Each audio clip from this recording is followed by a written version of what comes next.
Sir வணக்கம். வணக்கம். டெல்லி முதலமைச்சர் திரு அரவிந்த் கெஜ்ரிவால் அவர்கள் கைது செய்யப்பட்டாரு. என்ன நடந்தது? இந்த கைதியோட பின்னணி என்ன?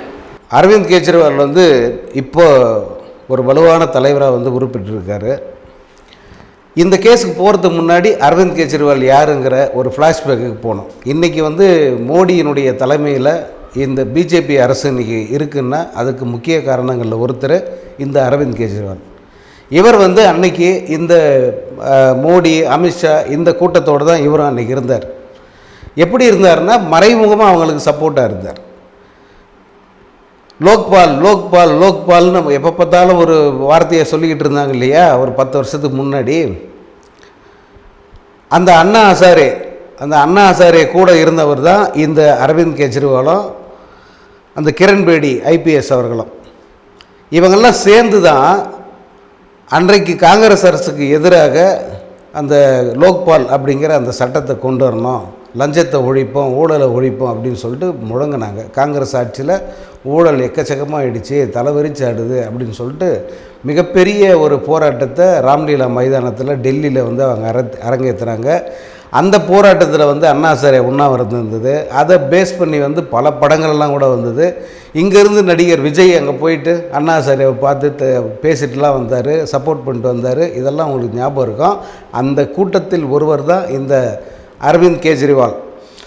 அவர் மிகப்பெரிய உதவி பண்ணார் இந்த மோடி அண்ட் கோ பிஜேபி இந்த ஆட்சிக்கு வருவதற்கு அரவிந்த் கெஜ்ரிவால் மிகப்பெரிய உதவி பண்ணார். பின்னர் இவங்களுக்குள்ளே ஒரு கசப்புணர்வு வந்துருச்சு. மோடி, அமித்ஷா அண்டு அந்த பிஜேபி தலைவர்களுக்கும் இந்த அண்ணா ஹசாரே கூடவே இவங்களுக்கு அரவிந்த் கெஜ்ரிவாலுக்கும் அந்த கிரண்பேடி இவங்களுக்கும் ஒரு கருத்து மோதல் அரவிந்த் கெஜ்ரிவால் தனியாக வந்துட்டார். ஆம் ஆத்மின்னு ஒரு கட்சி ஆரம்பித்தார். டெல்லி தேர்தலில் போட்டியிட்டார். அங்கே டெல்லி முதல்வரான இதெல்லாம் எல்லாருக்கும் தெரிஞ்சது தான். ஆனால் இன்றைக்கி இந்த அரசாங்கம் அங்கே இருக்குன்னா அதற்கு முக்கியமான காரணம் இந்த அரவிந்த் கெஜ்ரிவால். இதை ஞாபகப்படுத்துறதுக்கு தான் இதெல்லாம் சொல்கிறேன். இந்த அரவிந்த் கெஜ்ரிவால் இப்போ இந்தியா கூட்டணியின் முக்கிய தலைவர்களில் ஒருவர். காங்கிரஸ் அமைச்சருக்கு இல்லையா கூட்டணி, இந்த 2024 தேர்தலுக்கு மோடியினுடைய இந்த வியூகங்களை எல்லாம் உடைக்கிறதுக்காக ராகுல் காந்தி அமைச்சிருக்கிற அந்த இந்தியா கூட்டணியில் ஆம் ஆத்மியும் ஒரு முக்கியமான கட்சி, அரவிந்த் கெஜ்ரிவால் ஒரு முக்கியமான தலைவர். இவரை எப்படியாவது இந்த கூட்டணியிலேருந்து பிரித்து வெளியேற்றணும்னு எவ்வளோ ட்ரை பண்ணாங்க, அது முடியல. ராகுல் காந்தி அத்தனை வகையிலும் விட்டு கொடுத்து அவரை உள்ளே சேர்த்து வச்சுருக்காரு. இப்போது வட இந்தியாவில் இந்தியா கூட்டணிக்கு மிகப்பெரிய ஆதரவு உருவாகியிருக்கு. இந்த பக்கம் பார்த்தா மோடியினுடைய அரசுக்கு அடுத்தடுத்து பல நெருக்கடிகள் வந்திருக்கு. அதில் முக்கியமானது அந்த தேர்தல் பத்திர ஊழல் வழக்கு. சுதந்திர இந்தியா பார்க்காத மிகப்பெரிய ஊழல்னால் அது இந்த தேர்தல் பத்திர ஊழல் தான். அதில் பெரும்பங்கு பாஜகவுக்கு தான் இருக்குது. அதற்கடுத்து பார்த்திங்கன்னா இந்த தேர்தலில் சமாளிக்க முடியாத அளவுக்கு பல பிரச்சனைகள் அவங்களுக்கு இருக்குது. இதை எல்லாத்தையும் நம்ம எப்படி சரி கட்டுறது, இதிலிருந்து மக்கள் கவனத்தை எப்படி திசை திருப்புறது, இதுதான் அவங்களுடைய முக்கியமான ஆலோசனை. அதாவது இந்த தேர்தல் பத்திரம் இந்த விவகாரத்தை மக்கள் அத்தனை பேரும் பேச ஆரம்பிச்சிட்டாங்க. இவனுங்கெல்லாம் வெளியில் கம்பெனிங்கிட்ட பெரிய முதலாளிகள்கிட்ட எவ்வளோ கோடிகளில் காசு வாங்கியிருக்காங்க அப்படின்னு எல்லாருமே பேசுகிறாங்க. குறிப்பாக ஊழலை சொல்லிய பதவிக்கு வந்த இந்த பாஜக ஊழலில் எப்படி ஊறி போய் பெருத்து நிற்கிது அப்படிங்கிறத ஜனங்க பேச ஆரம்பித்த உடனே அதிலிருந்து திசை திருப்புறதுக்காக, அதாவது அந்த தேர்தல் பத்திரங்களை அந்த விவரங்களை எல்லாம் தேர்தல் கமிஷனுடைய வெப்சைட்டில் ஏற்றணும்னு சொல்லிட்டு சுப்ரீம் கோர்ட்டு ஒரு சவுக்கடி கொடுத்தது இல்லையா. இந்த சவுக்கடி கொடுத்த பிறகு அந்த வழக்கு விவரங்கள் எல்லாம் அந்த வெப்சைட்டில் பதிவு ஏற்றுறாங்க. ஏற்றி ஒரு சில மணி நேரங்களில் அரவிந்த் கெஜ்ரிவாலை கைது பண்ணுறாங்க. என்ன வழக்கு அப்படின்னா, டெல்லியினுடைய மதுபான கொள்கையை மாற்றியதற்காக 100 கோடி ரூபாய் வரை இவர் லஞ்சம் வாங்கியிருக்காரு அப்படின்னு ஒரு குற்றச்சாட்டு. அந்த குற்றச்சாட்டின் அடிப்படையில் தான் இப்போ கெஜ்ரிவாலை கைது பண்ணியிருக்காங்க. என்னென்னா இந்த குற்றச்சாட்டுக்கு வலுவான ஆதாரமே கிடையாது. இந்த 100 கோடி கைமாறியதற்கான சாட்சின்னு எதுவுமே கிடையாது. ஆனாலும் இந்த வர்றவெல்லாம் சொல்லுவான்ல, யாராவது ஒருத்தன் போகிறவன் வாய்க்கு வந்ததை குற்றச்சாட்டாக சொல்லுவான், அதுக்கு நான் உன்னை அரெஸ்ட் பண்ணுறேன்னு சொல்லுவாங்களே, அந்த மாதிரி அவங்க இப்போது அரவிந்த் கெஜ்ரிவாலை அரெஸ்ட் பண்ணியிருக்காங்க. அதாவது பாஜகவின் முன்னாள் நண்பரான, பாஜக இப்போது ஆட்சியில் அமர்வதற்கு முக்கிய காரணங்களுள் ஒன்றான அரவிந்த் கெஜ்ரிவாலை பாஜக அரசு கைது பண்ணி வச்சிருக்கு. இந்த கைதினால என்ன மாதிரி பின்விளைவுகள் ஏற்படுத்தும் இந்தியாவுக்குள்ள? இந்த கைது வந்து ஒரு மிகப்பெரிய தாக்கத்தை ஏற்படுத்தியிருக்குன்னு சொன்னால் அது மிக இல்லை. ஏன்னா இவங்க நினச்சாங்க தேர்தல் பத்திர ஊழலை பற்றி யாரும் பேசக்கூடாதுன்னா இவரை கைது பண்ணிடலாம், அப்படியே திசை திருப்பின மாதிரி இருக்கும்ல, அந்த மாதிரி இவங்க நினச்சாங்க. ஆனால் அப்படியே வந்து ரிவர்ஸ் ஆகிப்போச்சு. ஒரு பக்கம் தேர்தல் பத்திரங்கள் பற்றியும் பேசிக்கிட்டு தான் இருக்காங்க. அரவிந்த் கெஜ்ரிவாலை எதுக்காக அரெஸ்ட் பண்ண, இந்த தேர்தல் பத்திரத்துக்காக தானே அப்படின்ற திருப்பியும் கேள்வி கேட்க ஆரம்பிச்சிட்டாங்க. ஆக இந்த ரெண்டுமே வந்து அவங்களுக்கு இப்போ இப்படி கழுத்தை நெரிக்குது பாஜகவுக்கு. இதுவும் தவறு, தேர்தல் பத்திர ஊழல் மிகப்பெரிய தவறு. இதை மறைக்கிறது வந்து அரவிந்த் கெஜ்ரிவாலை கைது பண்ணியிருக்க இதுவும் வந்து மிகப்பெரிய தவறு அப்படிங்கிறத மக்கள் பேச ஆரம்பிச்சிட்டாங்க. இது வந்து இந்தியா கூட்டணியை பலவீனப்படுத்தும், கெஜ்ரிவாலை கைது பண்ணிட்டா இந்திய கூட்டணி வந்து பலவீனமாகும் அப்படின்னு பாஜக நினச்சிது. ஆனால் அதற்கு நேர்மாறாக இப்பொழுது இந்தியா கூட்டணி இன்னும் வலுவடைஞ்சிருக்கு. அத்தனை கூட்டணி கட்சி தலைவர்களும் கடுமையான கண்டனத்தை தெரிவிச்சிருக்காங்க. மக்கள் பேசுகிறாங்க, ஊடகங்கள் வந்து தொடர்ந்து விவாதிக்குது. எந்த ஊடகத்தை திறந்தாலும் அதில் இந்த மோடிக்கு எதிரான பிரச்சாரங்கள் தான், மோடிக்கு எதிரான விவாதங்கள் தான் போயிட்டுருக்கு. அதிலும் அரவிந்த் கெஜ்ரிவாலை கைது பண்ணது எத்தனை பெரிய தவறு அப்படிங்கிறது எல்லோருமே வந்து பேசுகிறாங்க. அதனால் வந்து இந்த குரங்கு தனக்குத்தானே ஆப்பு வச்சுச்சுன்னு ஒரு பழமொழி சொல்லுவாங்க இல்லையா தமிழில், அதுபோல் பாஜக தனக்குத்தானே வைத்துக்கொண்ட ஆப்பு தான் அரவிந்த் கெஜ்ரிவால் கைது. சார், இந்த கைதுனால தமிழ்நாட்டில் ஏதாச்சும் மாற்றம் வருமா? தமிழ்நாட்டோட நிலவரம் எப்படி இருக்குது சார்? அதாவது தமிழ்நாடுங்கிறது எப்படின்னா ஒரு மாதிரி ஒரு குளோபலைஸ்டு ஸ்டேட் மாதிரி ஆயிடுச்சு. இந்தியாவில் எங்கு எந்த விதமான பிரச்சனை அல்லது எந்த விதமான ஒரு நெருக்கடி ஏற்பட்டாலும் அதன் தாக்கம் தமிழகத்தில் தெரியும். தமிழகத்தில் உள்ளவர்கள் அதை பற்றி பேசுவாங்க அப்படிங்கிற ஒரு நிலைமை உருவாயிடுச்சு. ஏற்கனவே இங்கு அரவிந்த் கெஜ்ரிவால் கைது குறித்து கடுமையான பதிவுகள், கடுமையான கண்டனங்களை சாதாரண மக்கள், சாமானியர்களே வந்து தெரிவிக்க ஆரம்பிச்சிட்டாங்க. தலைவர்களெல்லாம் விடுங்க, தலைவர்கள் அரசியல் பேசுகிறாங்க, அவங்க அரசியல் கருத்து சொல்கிறது சகஜம். ஆனால் சாதாரண மக்கள் வந்து சொல்கிறாங்க, கெஜ்ரிவால் கைது பண்ணது எவ்வளோ பெரிய தப்பு, இந்த கவர்மெண்ட்டு எதை மூடி மறைக்க இப்படி மேலே மேலே பண்ணுறாங்க, இங்கே இருக்கிற அந்த கவர்னர் ரவியை விட்டு வந்து பிரச்சனையை திசை திருப்புறாங்க. இந்த ரவி வந்து ஒவ்வொரு விஷயப்பாட்டியும் தமிழ்நாட்டு அரசுக்கு எதிராக பேசுகிறது, அல்லது முதலமைச்சர் சொல்கிறத வந்து எதையுமே நடைமுறைப்படுத்தாமல் போகிறது, இந்த அரசுக்கு எதிராகவே இது எல்லாமே கூட திட்டமிட்ட ஒரு பிரச்சாரம் தான். அதாவது மோடி திட்டமிட்டு பிரச்சனையை திசை திருப்புறதுக்கு இந்த ரவியை கூட பயன்படுத்துகிறாரு அப்படின்னு பேசுகிற அளவுக்கு இங்கே நிலைமை வந்து அந்த மோடி அரசுக்கு எதிராக. ஏற்கனவே தமிழ்நாட்டில் மோடி அரசுக்கு பாஜகவுக்கு எதிரான ஒரு மனநிலை தாங்க, அது இன்னும் தீவிரமாக இருக்குது இந்த கைதால்.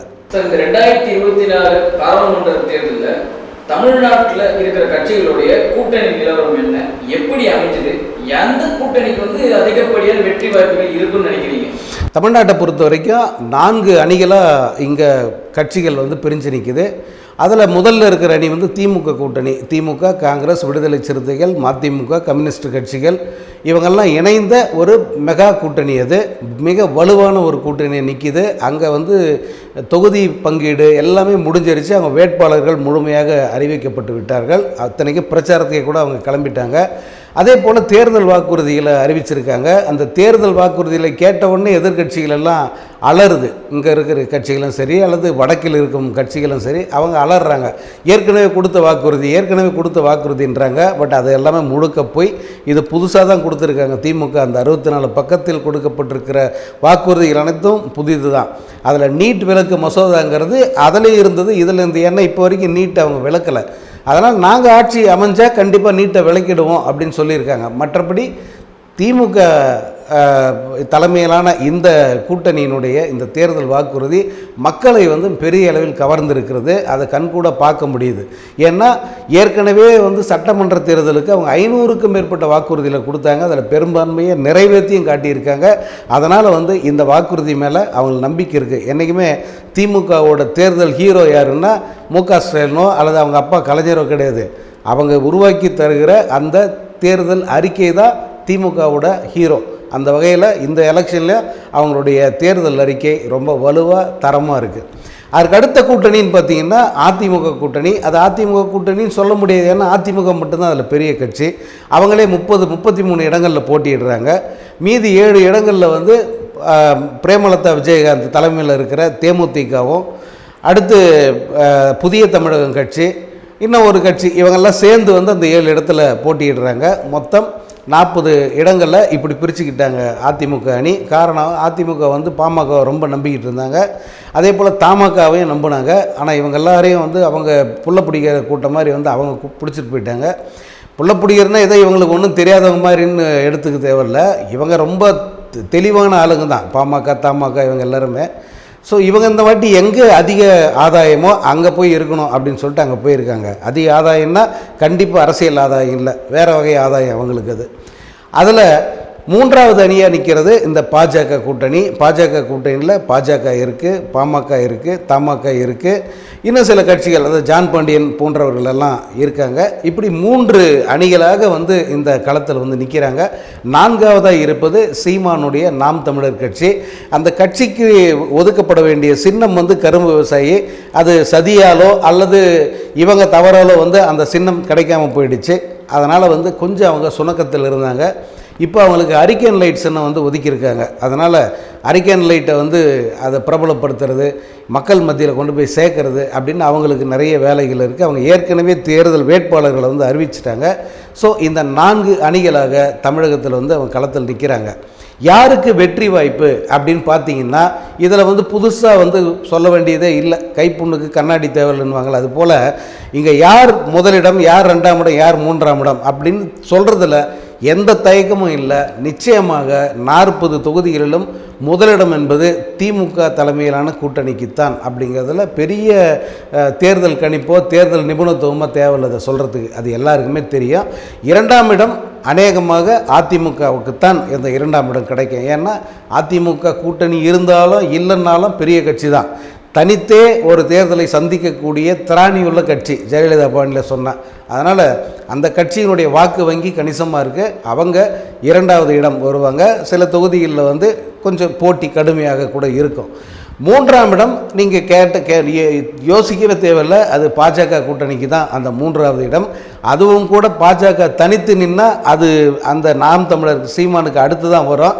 ஆனால் இங்கே பாட்டாளி மக்கள் கட்சி மற்றும் தமாக மாதிரி கட்சிகள் கூட இருக்கிறதுனால வட மாநிலம், அதுவும் வட மாவட்டங்களில் ஓரளவுக்கு செல்வாக்கு இருக்கிற தொகுதிகளாக தான் பார்த்து அவங்க கொடுத்துருக்காங்க. அதனால் அங்கெல்லாம் வந்து 3ஆம் இடம் வருவதற்கு வாய்ப்பு இருக்குது. 4ஆம் இடம் எப்போதும் போல் நாம் தமிழர் கட்சிக்கு வருவதற்கு வாய்ப்பு இருக்குது. ஏன் எப்போதும் போலன்னா, போன வாட்டி மட்டும்தான் வந்து அவங்களுக்கு 3வது இடம் கிடச்சிது. அந்த 3வது இடத்தை வந்து அவங்களால தக்க வச்சுக்க முடியாமல் போயிடுச்சு. இப்போ வந்து இந்த இப்போதைய நிலவரப்படி 4 அணிகளில் கடைசி இடத்துல தான் இப்போ இருக்குது. சீமான் மற்றும் அவரது தம்பிகள் எல்லாம் எவ்வளோ முயற்சி பண்ணி கடுமையாக அந்த சின்னத்தை கொண்டு போய் மக்கள் மத்தியில் சேர்த்தா அவங்களுக்கு வாக்கு வங்கியில் ஓரளவுக்கு முன்னேற்றம் வர வாய்ப்பு இருக்குது.